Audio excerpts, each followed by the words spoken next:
Olá pessoal, começa agora mais uma videoaula do nosso canal Aprenda a Língua Portuguesa. Em primeiro lugar, inscreva-se no nosso canal para não perder nenhuma das nossas próximas videoaulas.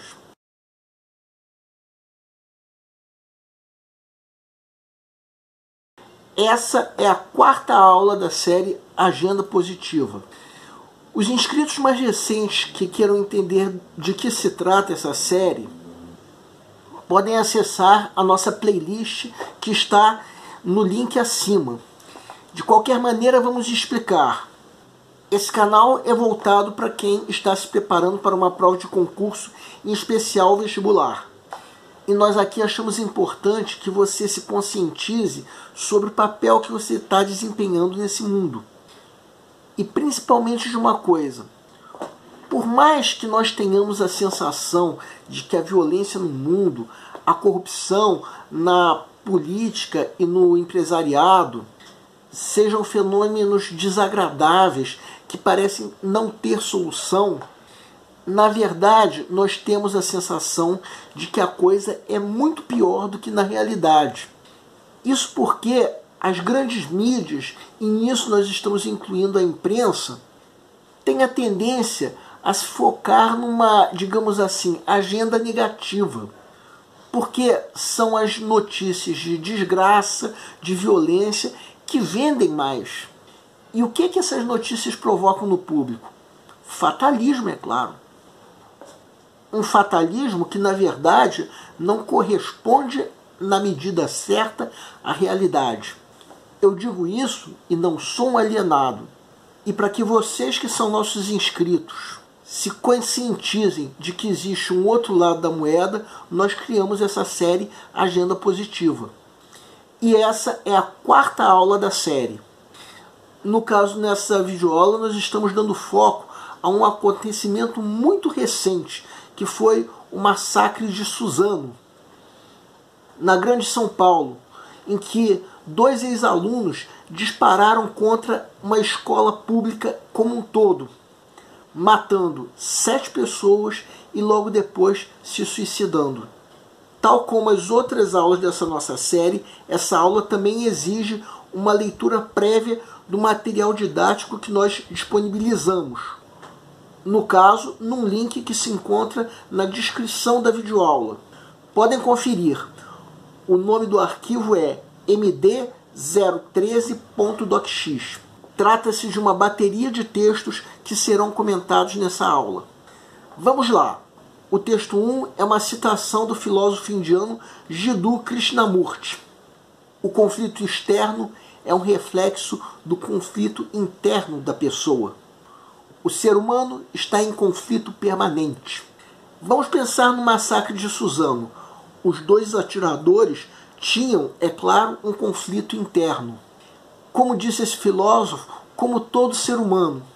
E o sofrimento que eles provocaram decorrente dessa tragédia é um resultado do conflito interno. O texto 2 é uma reflexão acerca do conflito dos seres humanos. E o massacre de Suzano, é claro, foi um deles. Segue um quadro. O primeiro parágrafo desse texto pode ser nitidamente resumido pelo trecho que estamos colocando em negrito. O segundo parágrafo fala sobre o que é o conflito, ou seja, choque de interesses. Mais adiante, mostra as diferentes gradações do conflito. A primeira gradação, o contencioso, depois a gradação da crise, até chegar na etapa final, o confronto. O terceiro parágrafo começa retomando a ideia das gradações do parágrafo anterior até chegar na observação em negrito. Que regra é essa a que o parágrafo se refere? A regra das gradações, já dita no parágrafo anterior.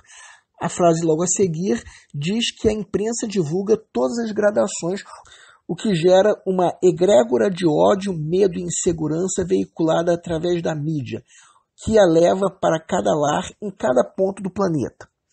Para quem não sabe, egrégora é o nome de uma força espiritual criada a partir da soma de energias mentais ou emocionais coletivas, fruto da congregação de 2 ou mais pessoas. Então, é uma egrégora de energias negativas que a mídia gera, levando para cada um dos lares do planeta. Vamos ao quarto parágrafo. Esse parágrafo faz uma narrativa de como a consciência do ser humano evolui, da plenitude do ser até o quinto princípio. Até agora, o parágrafo está em primeira pessoa do plural, fazendo uma referência esofórica ao elemento do ser humano individual, focando-se no leitor do texto. Nesse ponto entra um segundo elemento, a sociedade, que molda o indivíduo de acordo com os padrões desejados. Se tal indivíduo não ficar de acordo com tais padrões, ele será marginalizado. Vamos ao quinto parágrafo. Nesse parágrafo, expõem-se as consequências da padronização. O ser humano perde sua verdadeira natureza. E no parágrafo seguinte, uma reflexão, que mostra como é formado o conflito interno a que o texto se refere. Temos ainda uma expansão das ideias no parágrafo seguinte, que mostra o embate entre os chamados eu verdadeiro e eu falso. E o último parágrafo, como se espera, dá a conclusão do texto, mais precisamente no trecho destacado. Agora vamos ao texto 3, um artigo de opinião intitulado O Jovem, do comentarista político Carlos Andreasa. Esse texto defende que massacres como o de Suzano fazem parte de uma chamada violência interior ou conflito interior. O primeiro parágrafo começa defendendo que a violência interior faz parte da condição humana. Vamos ao segundo parágrafo. Agora o texto defende que o massacre de Suzano está ligado a um ímpeto essencialmente do homem. Isso embora, como diz o parágrafo seguinte, quando tomamos conhecimento de tal fato, tendemos a nos identificar com as vítimas. Como o parágrafo conclui. No parágrafo seguinte, o texto nos convida a considerar o lado dos agressores ou dos assassinos, acrescentando ainda que o conceito de fé é muito mais abrangente do que se pensa. Vamos ao parágrafo seguinte. Esse parágrafo reflete o que está por trás de se usar uma escola como alvo para um massacre. Por trás disso, segundo o texto, está tudo isso que vamos destacar agora. A recusa ao contato com o conhecimento formal e a recusa aos solavancos da experiência geracional, ou seja, a experiência de vida que é a juventude. E o parágrafo se encerra com uma ideia sobre os jovens como os dois assassinos de Suzano. O parágrafo seguinte fala do jovem como um indivíduo que quer ser ouvido. Quando os alcançamos, vamos ao parágrafo seguinte. Vamos fazer alguns destaques nesse parágrafo.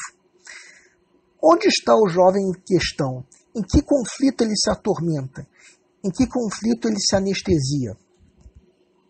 Nesse ponto entra o nosso texto número 9, com trechos ilustrados do livro Mulheres, de Carol Rossetti. Nós, inclusive, indicamos esse livro na nossa videoaula de número 192, que foi em homenagem ao Dia Internacional da Mulher. Quem quiser assistir, pode clicar no link acima. Trata-se de um livro em que a ilustradora Carol Rossetti retrata, por meio de ilustrações, diferentes tipos de mulheres. Essas ilustrações são textos mistos, tanto verbais quanto não verbais. E nós escolhemos 6 dessas ilustrações, que são exemplos do que o texto de Carlos Andreasa está se referindo no parágrafo que acabamos de ver. Jovens que vivem conflitos internos. Maíra adora o seu black, só que já disseram por aí que seu cabelo é feio, bombril, vassoura, grosseiro, ruim. Maíra, não alisa por causa disso não. Seu cabelo é memória, beleza, ancestralidade, identidade, força e muito amor. Seu cabelo, além de lindo, é só seu. Você é quem manda. Laura só veste roupas largas porque nunca se sentiu confortável com a moda feminina. Laura, roupa não define gênero. Todo mundo deve usar o que combinar mais com a própria identidade. Não precisa se limitar à seção feminina se você tem toda a loja para achar o que te agrada. Era um dia bem quente quando Eduarda foi de shorts para o colégio. O professor disse para ela não se vestir mais assim na escola porque os meninos ficam agitados e distraídos na aula. Eduarda, Melhor você passar calor do que os garotos da tua turma, inclusive o professor, aprenderem a respeitar o corpo e o espaço de outro ser humano enquanto assistem a uma aula. Só que não. Quando Might teve sua primeira namorada aos 16 anos, alguns disseram que ela ainda era muito jovem para compreender sua sexualidade. Poderia até ser, mas Might não se lembra de ouvir que a heterossexualidade de sua irmã poderia ser só uma fase quando teve seu primeiro namorado. Micaela já ouviu comentários de que ela não seria um bom exemplo para os seus filhos por causa de seus piercings e tatuagens. Micaela, você não julga ninguém pela aparência com base nos seus próprios preconceitos. E isso é um ótimo exemplo para os seus filhos. Ana foi estuprada. Ana, você não está sozinha. A culpa não é sua. Essa experiência não é o que te define enquanto ser humano. Você é muito mais que isso. Embora o massacre de Suzano tenha sido praticado por jovens do sexo masculino, essas mulheres são exemplos de jovens que vivenciam os conflitos que estamos falando no texto de Carlos Andreasa. Vamos agora voltar a esse texto. Segue um quadro. Vamos colocar em negrito as ideias principais desse parágrafo. Essas ideias que colocamos em negrito se repetem ao longo do parágrafo e do parágrafo seguinte. E a conclusão, como era de se esperar, veio no último parágrafo. Digamos assim, tais palavras são reflexões sobre as condições do jovem. Para viver e ter a preservação da vida como um norte moral inegociável, é preciso ter alguma esperança. Na solidão não haverá razão existencial para permanecer. No texto 5, temos uma citação de Platão. Eduquem as crianças e não será preciso castigar os homens. Em outra época, em outra cultura, já foi possível se dizer isso, de que a educação pode sim servir de recurso para que o ser humano adquira o bom senso já na infância, levando tudo isso para a vida adulta. E se isso for feito corretamente, esses indivíduos jamais precisarão ser castigados. Por quê?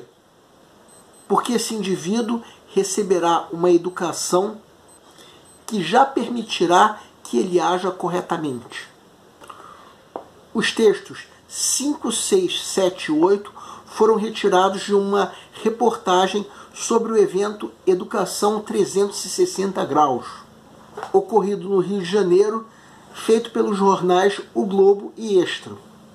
Nesse evento, discutiu-se a educação sob um novo patamar, reunindo grandes pensadores nacionais e internacionais, bem como apresentando uma grande diversidade de olhares sobre o tema, dando voz a alunos, professores, famílias e a sociedade como um todo. A conclusão que nós podemos tirar é a seguinte: a tecnologia, em especial a internet, muitas vezes é vista como um empecilho para o aprendizado. Mas um estudante sugere que ela seja usada de forma positiva, como instrumento de ensino e aprendizado. Uma outra estudante sugere que a internet incentive a curiosidade dos alunos. E isso permite dar protagonismo aos alunos, como o professor Gessé Castilho colocou. Nessa aula nós tivemos a 4ª aula da série Agenda Positiva. E a próxima aula será uma aulinha pré-feriado, já pensando no feriado da Semana Santa, que é para relaxar sim, mas que em alguns momentos haverá quem queira aproveitar o feriado como um tempo livre para estudar. O nosso canal é voltado para você que está se preparando para uma prova de concurso, em especial vestibular. Para todos vocês que fizeram essas provas, nós queremos pedir que nos escrevam para dizer como vocês se saíram na prova, se a prova foi fácil, se a prova foi difícil, quais foram as dificuldades. Conforme for, nós faremos os devidos comentários numa próxima aula. E para todos vocês que fizeram essas provas, o nosso canal deseja boa sorte. Se você está gostando das nossas videoaulas, marque um gostei. Se não está gostando, marque um não gostei. Em ambos os casos, façam os devidos comentários para que nós saibamos onde nós podemos melhorar. O Aprenda a Língua Portuguesa vai ajudar você a fazer a tua prova de vestibular ou concurso. Lembramos que qualquer dúvida que você tenha, pode nos escrever, seja através do nosso e-mail, seja através da nossa fanpage do Facebook. Aliás, você pode nos escrever para fazer qualquer comentário, elogio, crítica ou até reclamação sobre as nossas videoaulas. A missão do Aprenda a Língua Portuguesa é melhorar cada vez mais, e para isso nós contamos com a tua ajuda. E nós agradecemos a todos vocês que estão assistindo nossas videoaulas. Em especial, nós agradecemos a todos vocês que estão compartilhando nossas videoaulas com outras pessoas. Muito obrigado porque vocês estão ajudando o nosso canal a ser feito. Muito obrigado e aguardem nossa próxima aula.